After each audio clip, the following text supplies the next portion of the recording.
கர்த்தருடைய பரிசுத்த நாமம் மகிழப்படுவதாக. என் அன்பின் சொந்தங்களே, கிறிஸ்து இயேசுவின் நாமத்தில் உங்களுக்கு அனைவருக்கு என் வாழ்த்தலை கூறிக்கொள்கிறேன். இந்த வேளையிலே நம்மோடு தேவன் பகிர்ந்து கொள்கிற வார்த்தை நற்செய்தி என்னும் சுவிசேஷம். என்னவென்றால்,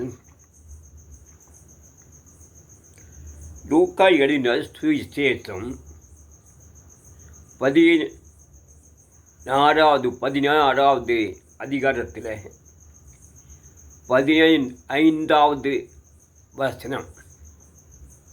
அவர்களை நோக்கி, நீங்கள் மனுஷர் முன்பாக உங்களை நீதிமான்களாக காட்டுகிறீர்கள். இதுதான் இந்த நற்செய்தியின் தலைப்பு.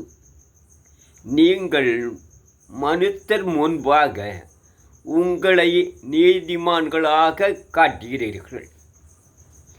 ஆனால்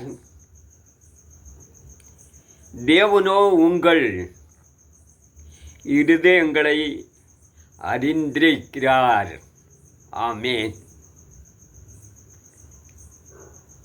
மனுஷனுக்குள்ளே மேன்மையாய் எண்ணப்படுகிறது தேவனுக்கு முன்பாக அருவருப்பாயிருக்கிறது. என் அன்பு சொந்தங்களே, தேவனுக்கு முன்பாக நிற்கிற நாம் நம்மை பெரிதாக நம்மை முன்னிறுத்தி பலிபீடத்திலே நிற்கிற ஊழியர்கள் அவர்களை பார்த்துத்தான் தேவனுக்கு முன்பாக நிற்கிற அவர் சொந்த ஜனங்களை பார்த்துத்தான் தேவன் இந்த வார்த்தையை வெளிப்படுத்தி இருக்கிறார். நீங்கள் மனுஷர் முன்பாக உங்களை நீதிமான்களாக காட்டுகிறீர்கள்.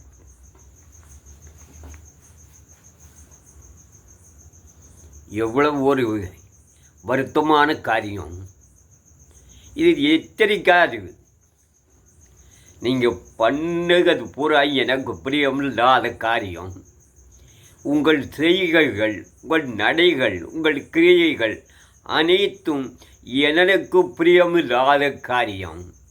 ஆனால் நீங்கள் எனக்கு கீழ்ப்படிந்து நடப்பது போலாகும், உண்மையுள்ளோர் போலாகும், நீதிமான்கள் போலவும் ஜனங்களுக்கு முன்பாக உங்களை நீதிமான்களாக காட்டுகிறீர்கள்.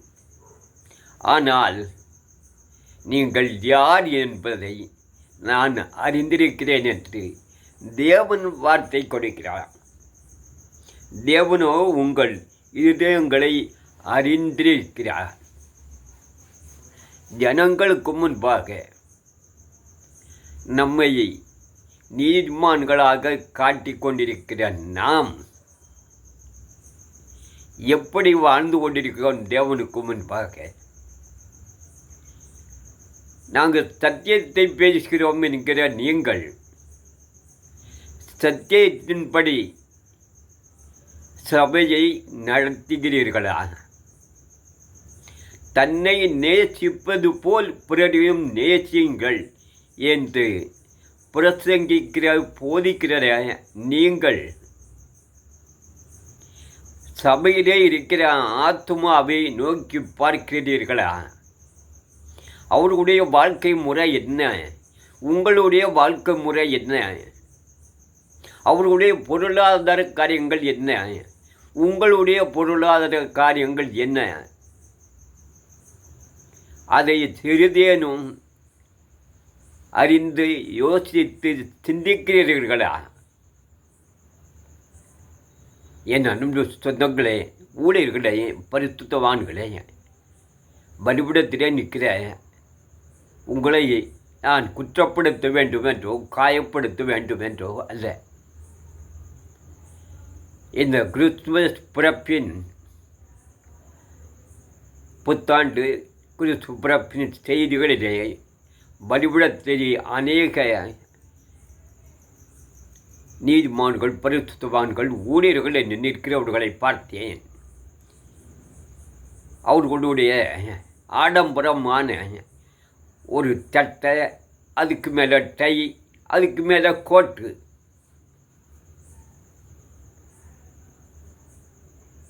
நீங்கள் உங்கள் முன்ன இருக்க ஆத்மாவை நினச்சி பார்த்தீங்களா?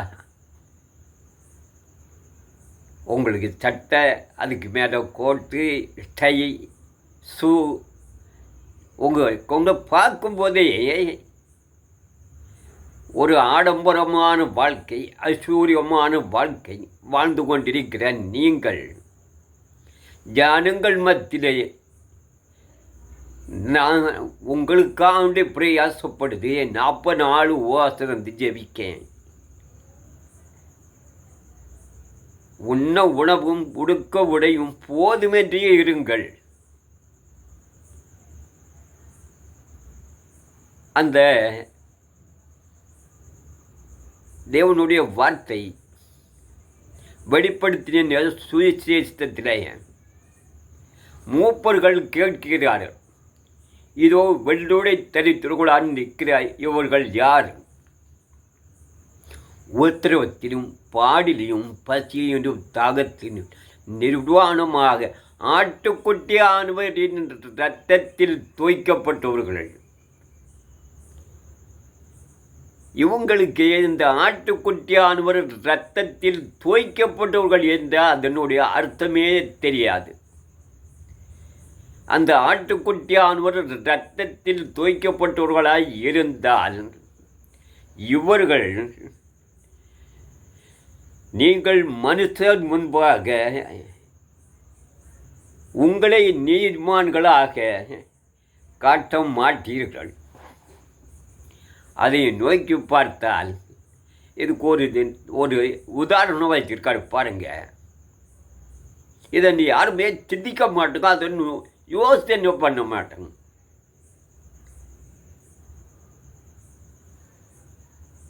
இயேசுவை காட்டி கொடுக்க யூதாஸ்காரியோத் போராடும். அவரு ஏன் காட்டி கொடுக்க போறாரு?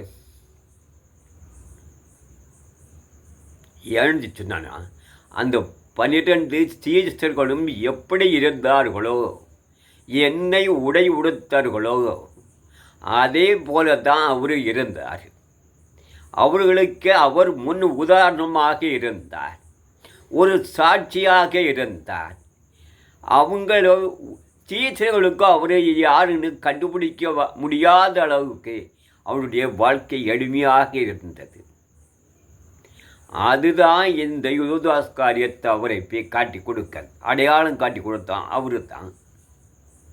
இன்னைக்கு பரிவிடத்தில் நிற்கிற நாம் ஜனங்கள் மத்தியிலே நீதிமான்களாக நம்மை வெளிப்படுத்துகிறோம். ஆனால் தேவன் நம்மை அறிந்திருக்கிறார். அவருக்கு முன்பாக என் நாமத்தை மரியடனே, அவர் சொல்லது கொஞ்சம் கஷ்டமான வார்த்தை எனக்கு, அதை சொல்லதுக்கு மரியடனே என் நாமத்தை உன் வாயினால் பேசுவதற்கு உனக்கு என்ன நியாயம் இருக்கிறது? உனக்கு என்ன அருகதை இருக்கிறது? நீ ஜனங்களுக்கு முன்பாக நீதிமானாக நீ காட்டுகிற நீ என் நாமத்தை உன் வாயினால் சொல்வதற்கு உனக்கு என்ன நியாயம் இருக்கிறது? ஏன் அப்படி சொல்லுதாரு? இந்த நீதிமானாக காட்டுகிறது இந்த ஊழியர்கள், இந்த தீர்க்கதரிசிகள், இந்த பரிசுத்தவான்கள் தேவனுடைய சமூகத்துக்கு முன்பாக நீதிமான்கள் அல்லாதபடியினால் அவர்கள் இருதயத்தை அறிந்திருக்கிறேன் என்று நமக்கு வெளிப்படுத்துகிறார். அது யாராயிருந்தாலும் சரி தான், ஆத்மாக்களாயிருந்தாலும் சரி, இந்த அடிமையாக இருந்தாலும் சரி, இதை கேட்டுக்கொண்டிருக்கக்கூடாத இருந்தாலும் சரி. இந்த புத்தாண்டில் ஒரு ஆலயத்துக்கு போயிருந்தேன். ஒரு சின்ன பிள்ளை தான், நீங்கள் கோயிலுக்கு வருவீங்களா? கட்டாயம் நீங்கள் வரணும், நான் உங்களை கோயிலில் பார்க்கணுன்னு ஆசைப்படுதேன். அதுக்கு பதிலே என்னால் பேச முடியலை. கட்டாயம் நான் எண்ணத்தை நிறைவேற்றுவேன். ஏன்னா இது வேறு எங்கேயும் கூப்பிடலையே, வேறு எங்கேயும் பார்க்கணுன்னு ஆசைப்படலையே, தேவனுடைய சமூகத்தில் பார்க்கணும் தானே ஆசைப்படுத்தேன். நான் கட்டாயம் வருவோமான்னு சொல்லி அங்கே போயிருந்தேன். ஆனால் அந்த தீர்க்கதரிசி அவர் தன்னை ஒரு தீர்க்கதரிசியாக தன்னை கிறிஸ்து இயேசு என்று காட்டிக் கொண்டிருக்கிறார். அந்த ஜனங்களும் அதையே நம்பிக்கொண்டிருக்கிறார்கள். ஆனால்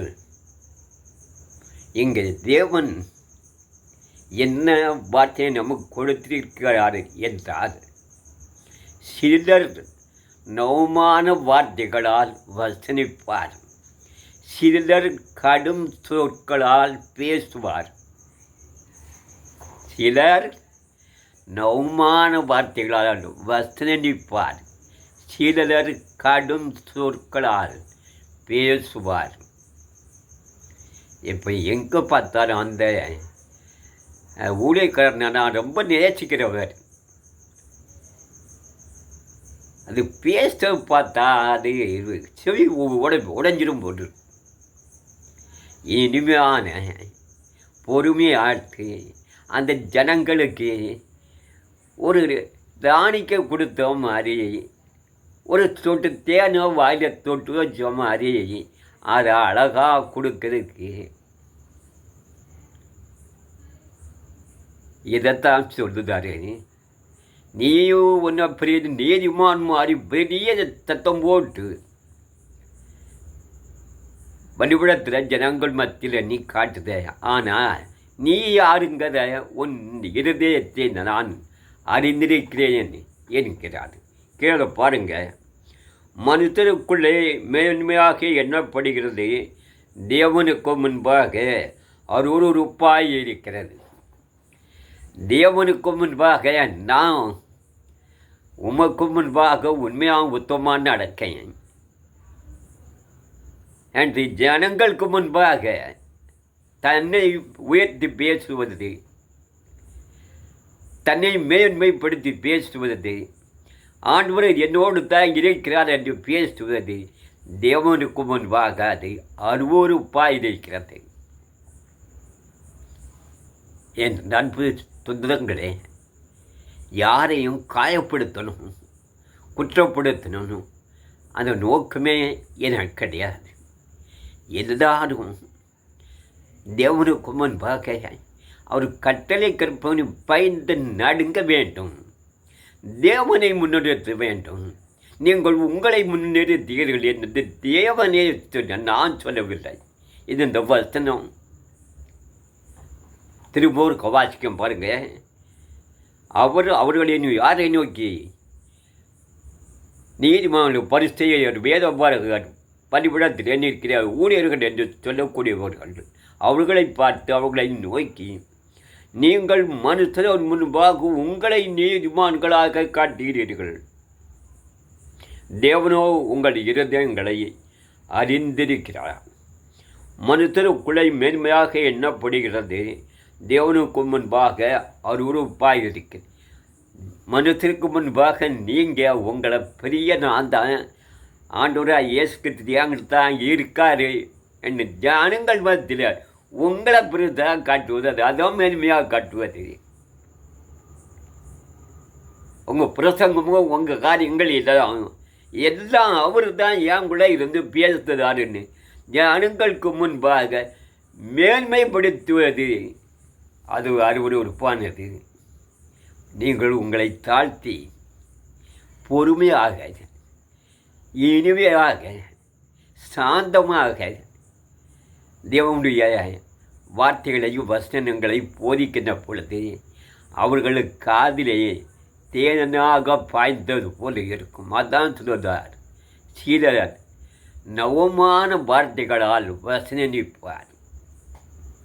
அந்த இனிமையாட்டு பொறுமையாட்டு அது வாசிக்கும் போது கூட கொஞ்சம் பேச மாட்டாரா, ஜனங்கள் எதிர்ப்பாங்க.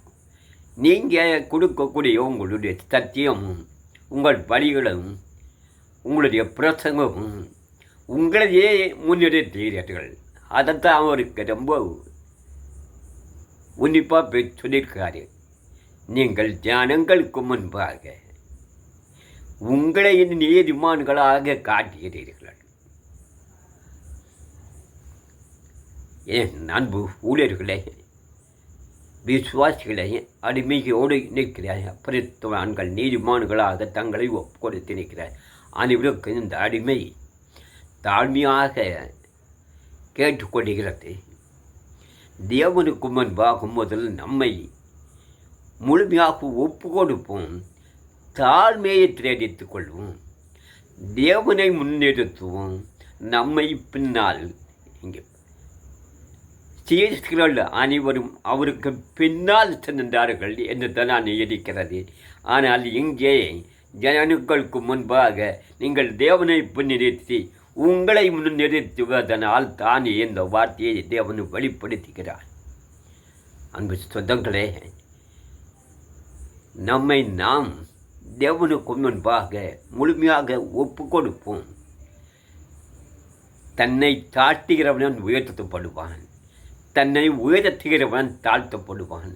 நம்மை ஜனங்களுக்கு முன்பாக நீதிமானாக காட்டாமல் நான் ஒரு எளிமையானவன், தேவனுக்கு முன்பாக நான் தாழ்மையாக நடந்து கொள்கிறவன், நான் ஒன்றுமில்லாத வெறுமையான பாத்திரம், இந்த பாத்திரத்திலேயே ஆவியானவர்கள் இருந்து உங்களோடு பேச சொன்னார், அதை நான் பேசுகிறேன் என்று பொறுமையாக பேசினால் தேவன் நம்மோடு கூட வாசம் பண்ணுவார், நம்மை வழிநடத்துவார். அநேகருக்கு சுவிசேஷத்தை நம்மளிருந்து பேசுவார். ஆமேன், ஆமேன். தேவன் தாமே நம் அனைவரையும் ஏற்றுக்கொண்டு வழிநடத்துவார். ஆமேன்.